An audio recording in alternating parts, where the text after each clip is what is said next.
Y en el marco internacional, algo que me quedaba pendiente, lo que pasaba en el mundo, Estados Unidos, Europa. Bueno, es una etapa fascinante, ¿no? Yo creo que es una etapa donde a muchos nos hubiera gustado vivir. Yo nací en el 59, pero digamos, por ahí ser joven, claro. Tener unos 20 años en los 60 hubiera estado muy bueno, ¿no? Esto arranca poco antes con una cierta desazón, lo que podríamos pensar en las generaciones del 55 en los Estados Unidos, los hipsters, ¿no?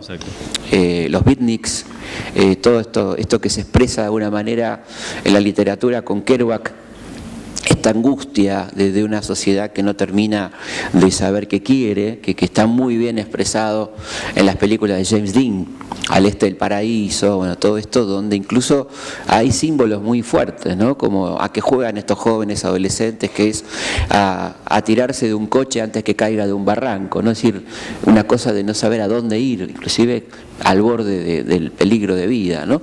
Y la frase famosa de James Dean que va a recuperar muchos años después Luca Prodan en Sumo, que es no sé lo que quiero, pero lo quiero ya, que es una frase altamente expresiva de una angustia que no encuentra cauce, ¿no?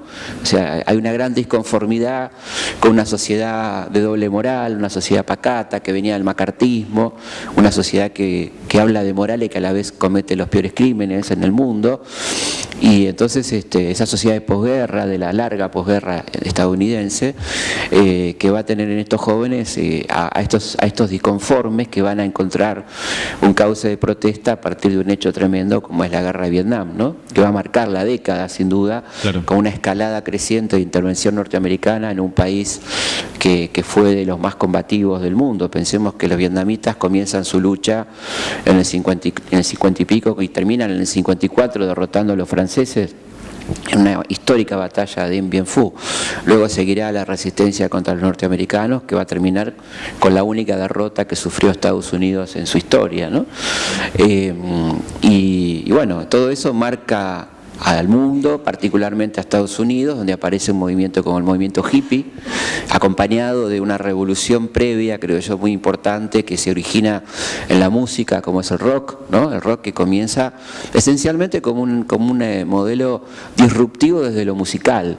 No es una música que tenga contenido, no es una música cuyas letras sean de ninguna manera provocativas o de protesta, es un 2-3 rock, ¿no? No hay mucho ahí que se diga, sino en el erotismo del baile, en la expresión corporal del baile, en la provocación, en esa sociedad donde todo parecía que había una moralina muy fuerte, y uno de los que va a sufrir esto va a ser Elvis Presley, ¿no? A quien llamaban Elvis Pelvis por sus movimientos, y parece que las ligas de ama de casa del sur se ponen muy nerviosas, no sabemos en qué sentido. Con Elvis, atentas, claro, estaban atentas al movimiento o a las letras. Y logran prohibir los discos de Elvis en el sur de Estados Unidos, que son quemados, y que Elvis tiene el buen tino de agradecer la quema porque sabe que van a ser recomprados, ¿no? Claro. Esos discos quemados. Bueno, y por supuesto años de cambio extraordinario en cuanto a la literatura. Aparece un libro emblemático del que estamos celebrando 50 años, de un querido escritor argentino, ¿no? Extraordinariamente querido y valorado, como Julio Cortázar, Rayuela, ¿no? Rayuela, que va a cambiar la forma de leer, la forma de relación con el lector, que va a invitar a otra forma de lectura. Un libro que la verdad que cada vez nos gusta más, ¿no? Y que a la academia no le gusta, con lo cual es muy interesante esto, ¿no? Hay alguien también acá que a la hay una academia invitación, ¿no? Una invitación a que nos guste más, probablemente. Y bueno, creo que hay todo un mundo que está cambiando en ese momento, la descolonización de África, ¿no? Hay decenas de países que pasan a ser países independientes en ese momento, lo cual genera también la idea en América Latina de un cambio que va a venir de la mano, por supuesto, del hecho de la década, que es la Revolución Cubana, que adelanta un año la década, porque se produce en enero del 59. Exacto. Con todo lo que va a provocar en el mundo y particularmente en Argentina, teniendo a un protagonista de primera línea como el Che Guevara en la conducción de esa revolución. Todo lo que va a traer aparejado esto entre los jóvenes, los intelectuales, la discusión, todo esto va a tener rebote en un país tan conectado con el mundo como la Argentina, ¿no? Que es un país que permanentemente estuvo muy atento a lo que pasaba en Europa, más en Europa que Estados Unidos, pero también en Estados Unidos. Así que el contexto mundial, que está lleno de hechos altamente significativos, es impresionante, ¿no? Yo le dedico mucho espacio en el libro al contexto porque me parece que es fundamental que empecemos a pensar contextualmente, ¿no? ¿Qué pasaba en el mundo mientras acá pasaban estas cosas? Porque si no, no entendemos nada y hacemos una historia muy localista, ¿no? Y sobre, sí, además, cómo se produce, apuntando un poco a lo que decías del Che, esa llegada a la Argentina luego de la Revolución Cubana, de cómo se manejó. Hay un pasaje muy buenos de cómo contar la llegada del Che, cómo llega a la Argentina, con quién se reúne, cómo, la previa, ¿no? Bueno, Cuba, después del intento de los Estados Unidos de la invasión de Bahía de Cochinos, que es un fracaso total, Cuba se fortalece de alguna manera, derrotando a los mercenarios de la CIA, y ahí se declara un país marxista-leninista, con lo cual Estados Unidos impulsa en América Latina la expulsión de Cuba de lo que fue históricamente su Oficina de Relaciones Latinoamericanas, más conocido como la OEA. La OEA entonces hace una reunión en Punta del Este, a la que viene el Che en carácter de delegado para defender la posición cubana y de alguna manera denunciar un hecho que es la Alianza para el Progreso, que era una especie de plan Marshall de ayuda a América Latina con la idea de bajar los niveles de conflictividad, es decir, hacer algún tipo de inversión social para con eso bajar la conflictividad histórica en América Latina, cosa que es realmente muy poca la inversión que se hace efectivamente. Y el Che denuncia esto frente a la acusación general de que Cuba va a exportar la revolución, ¿no? Y el Che dice que en realidad si se quiere evitar que se exporte la revolución, lo que hay que hacer es bajar los niveles de miseria, de hambre, de desatención de la salud, de la educación en los países, que la mejor garantía contra la revolución en todo caso sería esa, ¿no? Es un discurso muy interesante, donde además dice algo muy impresionante que va a quedar, ¿no? Rebotando en el aire, y es que no existen, porque se habla ahí de los técnicos económicos, la gente que se dedica a la economía como separada de la política, y él dice que si hay un personaje político en un gobierno es el ministro de Economía, ¿no? Que es el que determina en definitiva el carácter de ese gobierno, que no existen los técnicos económicos abstractos, cosas que nos han hecho creer muchas veces en nuestra historia, ¿no es cierto? Dentro de ese congreso, donde obviamente la estrella es el Che, a pesar de los Estados Unidos, la estrella de Punta del Este es él, todo el mundo quiere hablar con él, todo el mundo lo quiere entrevistar, hay actos en Montevideo donde habla para los estudiantes, es decir que un poco le sale el tiro por la culata a Estados Unidos en ese sentido. Hay un pedido de parte de Kennedy a Godwin, que era su secretario, para que el presidente Frondizi medie entre Castro y Kennedy. Y entonces ahí es donde en ese contexto se produce la llegada del Che a la Argentina a mediados de 1962, de 61, perdón, donde es recibido por Frondizi, 4 horas, una entrevista muy curiosa, donde Frondizi, que vale la pena contextualizar un poco, era integrante de una familia de grandes intelectuales, por un lado Ricieri Frondizi, un notable intelectual liberal que era rector de la universidad, Silvio Frondizi, probablemente el marxista más importante que tuvimos en Argentina, el teórico marxista, ¿no? Que va a ser luego asesinado por la AAA, y Arturo, que era un gran intelectual, un tipo de lo mejor que tenía el radicalismo en cuanto a capacidad intelectual y producción, había hecho libros tan interesantes como Petróleo y Política, por ejemplo, así que era un tipo que manejaba mucho el marxismo, conceptos de estructuralismo, y se anima a hacer una especie de examen al Che sobre ciertas cuestiones teóricas del marxismo en esa entrevista. El Che en un momento dado se cansa y le dice, bueno, está bien, no seré el genio del marxismo teórico, pero hicimos la revolución, ¿no?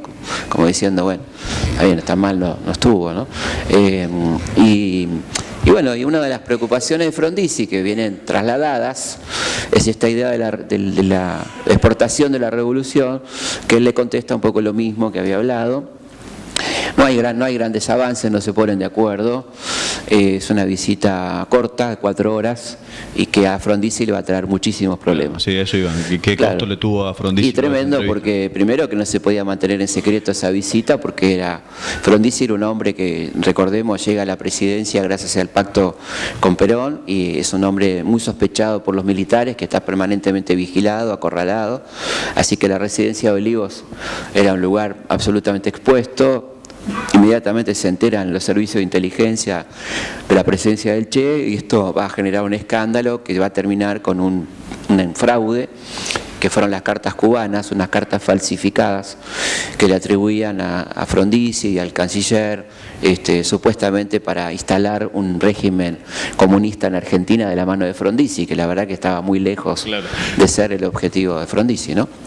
Esas cartas fueron luego, se demostró incluso por calígrafos militares que eran falsas, pero a Frondizi le van minando su credibilidad con el ejército, le van complicando la vida, y es uno de los motivos, un motivo más para acercarlo hacia el golpe, ¿no? El golpe que lo va a derrocar. Y bueno, finalmente, obviamente la parte final del libro hasta el 66, lo que se vivió previo a la llegada de Onganía, lo que significó, digamos, en términos económicos, sociales y políticos, la llegada de Onganía, y bueno, obviamente, en algunos casos, como en Tucumán, se sigue, digamos, padeciendo el hecho de que Onganía haya estado, ¿no? Sí, hay un periodo muy interesante que es la presidencia de Ilia, ¿no? Un hombre muy valiente, un patriota muy valiente, que asume costos y riesgos muy grandes, ¿no? Como por ejemplo la ley de medicamentos, una ley que se metía con los poderes más fuertes económicos del mundo prácticamente. Como todos sabemos, los grandes negocios del mundo son las drogas, los medicamentos y la venta de armas. Y Ilia se mete con una ley de medicamentos que regulaba la producción, exigía que realmente esos medicamentos que se vendían contengan las drogas que decían, prohibía la experimentación, porque ustedes saben que se hacían experimentos con los habitantes del tercer mundo de drogas que luego se vendían en el primer mundo.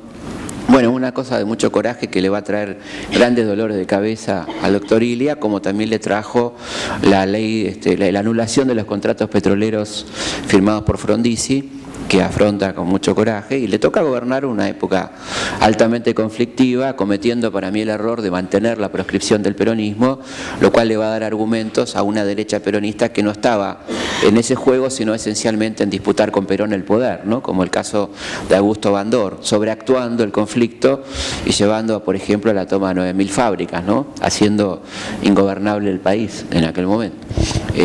Así que es una época altamente conflictiva, muy bien aprovechada por los medios de comunicación, que hacen una campaña, es un golpe mediático realmente, a partir de algunas publicaciones emblemáticas como Primera Plana, Confirmado, que hacen una campaña muy bien estudiada, muy de Madison Avenue, que era la avenida de las agencias de publicidad. Exacto. Que podemos ver en Mad Men, ¿no? La serie Mad Men, donde se planifica muy bien las etapas del planteo mediático. Primero, el ataque a la figura presidencial, es decir, es un viejo reblandecido, un tipo que tenía 63 años, ¿no? Se lo caricaturizaba como si fuera de 90, con la palomita en la cabeza, la tortuga. Muchas arrugas. Claro, exacto, lleno de arrugas. Un hombre que era incapaz. Esta es la primera construcción. La segunda construcción, el vacío de poder. No hay gobierno, hay un desgobierno. Y la tercera, la instalación de la figura de reemplazo, el dictador, Onganía, ¿no? El salvador, el caudillo, como decía Mariano Grondona, que fue uno de los más activos golpistas en 1966.